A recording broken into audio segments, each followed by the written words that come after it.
ಒಂದು ವಿಡಿಯೋ ಹಾಕ್ತೀನಿ, ಪ್ರತಿಯೊಬ್ರು ಮಿಸ್ ಮಾಡದೆ ಈ ವಿಡಿಯೋ ಕೊನೆವರೆಗೂ ನೋಡಿ.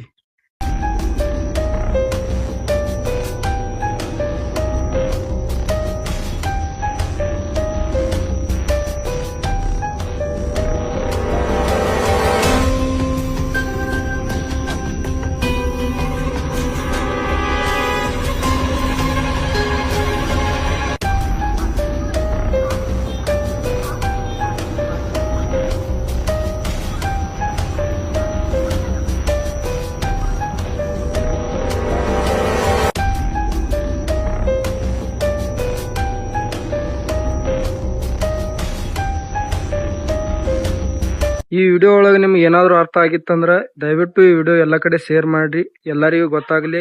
ಇಂಥ ಕಳ್ಳರು ಇರ್ತಾರೆ ಬಸ್ ಸ್ಟಾಪ್ ಅಲ್ಲಿ ಮತ್ತು ರೈಲ್ವೆ ಸ್ಟೇಷನ್ ಅಲ್ಲಿ, ಪಬ್ಲಿಕ್ ಪ್ಲೇಸ್ ಅಲ್ಲಿ, ಎಲ್ಲಾ ಕಡೆ ಇಂಥ ಕಳ್ಳತನ ಹೆಚ್ಚಾಗಿದೆ. ತಮ್ಮ ಸಾಮಾನುಗಳನ್ನು ಎಲ್ಲರೂ ಸೇಫ್ ಆಗಿ ಇಟ್ಕೊಳ್ಳಿ. ಹಂಗೆ ಈ ವಿಡಿಯೋ ಎಲ್ಲಾ ಕಡೆ ಶೇರ್ ಮಾಡ್ರಿ, ಎಲ್ಲರಿಗೂ ಗೊತ್ತಾಗ್ಲಿ.